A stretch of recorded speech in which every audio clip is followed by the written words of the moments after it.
When the president asked me to serve in this role, we talked about the importance of bringing truth and transparency back to the briefing room. The Vice President Harris and I and our entire administration will always be honest and transparent with you about both the good news and the bad. I will commit to transparency, and as soon as I am in a position to be able to implement what we're doing right now. The fact that he spoke to all of you reporters who report on this, and then you all reported on it back to the American people, I believe that is transparency. All right, now we've heard a lot about transparency coming from this White House, but the American people, well, they're not seeing this transparency. As questions mount over the president's classified document scandal, we are taking a closer look at the Chinese connection to the Penn Biden Center, and this is where the first batch of documents, of course, were found. The Washington Free Beacon says after President Biden took office in 2021, anonymous Chinese donors have poured millions of dollars into the Penn Biden Center, which is again in Washington, D.C. The university itself received $51 million in funding, which includes $14 million from China and Hong Kong and a $2.4 million payout from Saudi Arabia. Again, all of this comes from unnamed contributors. These donations are in addition to the $61 million the University of Pennsylvania accepted from Chinese benefactors between 2017 and 2020. The names and the most recent foreign donors are, again, being kept private by the Education Department, which is under the authority of the Biden cabinet and the president himself. And joining us now for more on all of this is analyst legal insight, for some legal insight, is Alina Habba, attorney to President Trump. Alina, great to have you with us. Hey, how are you, John?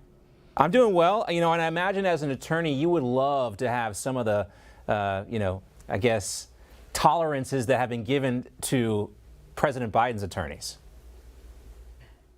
That would be nice, but you know, it's okay. Then the wins are just that much better when we get them, which we do, frankly, all the time. Yeah, you're seeing what's happening here, and you've seen that the House Oversight Committee is taking a real deep dive into UPenn and finding out how this money was funneled. They did put out a statement saying that there were no Chinese gifts. Now, an attorney definitely drafted that. We use our words very carefully and wisely. They probably did not get gifts directly to this think tank, although I'm still not clear on what they were thinking about when they got Biden into office. But they got funds through a separate fund that was in UPenn so that they can shield it. That's what I'm guessing. And I think the Oversight Committee gets it, and I think they're looking into it, and we're going to see whether they were getting things in exchange for jobs, in exchange for favors from the White House administration that we currently have. There's that term that's familiar in the legal world, quid pro quo. That's what we're talking about here. And were there any quid pro quos given based on this money? And I think you bring up a really good point, too, because one thing we do hear, this is being so carefully controlled, is why we don't hear Karine Jean-Pierre talking about this from the podium. We know she might slip something in, but all of the language in the responses here and the statements seems to be so carefully tailored by the attorneys. That's right. That's right. Meanwhile, I'm an attorney for President Trump, and I'm definitely not reading a script. I don't go on TV and say the same thing over and over and say that there is a system in the Department of Justice and we are following that system and we are cooperating. If I said that, what would they do to Donald Trump? We have no problem answering questions because we have nothing to hide. This is a completely ridiculous press secretary, frankly, that is just standing there and repeating the same sentence for the last 2 weeks because she has lied to the American people. She has hidden things, and she is just frankly incompetent and unable to respond. You need to respond. That's your job.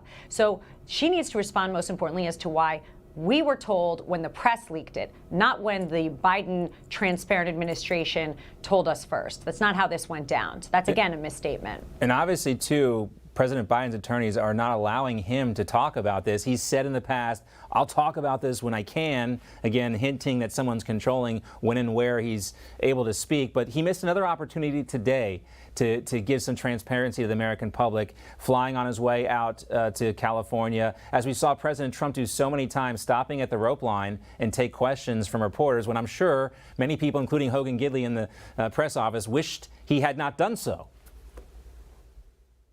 I'm sure, but when you have nothing to hide, you respond, right? That's how it's just typical psychology. If you're being a puppet and you are told to do this and do that, and you've got, people in costumes pushing you out of the way because we're not sure you're going to make it back to the door like Biden, well, that's what happens. We've got a person who's a figurehead but isn't really doing very much in the White House, and it's quite unfortunate. Alina Habba, always great to see you. Take care. Hey guys, it's Rob Carson. Your retirement funds are being threatened with even more losses from record inflation, recession, and skyrocketing interest rates. Fortunately, the highly trained specialists at American Hartford Gold can show you how to protect your savings and retirement accounts by diversifying your portfolio with physical gold and silver. If you call them right now as a special offer, they will give you a free gold coin on your first qualifying order, so don't wait. Call 866-935-4309. That's 866-935-4309, or text Newsmax to 65532. That's Newsmax to 65532.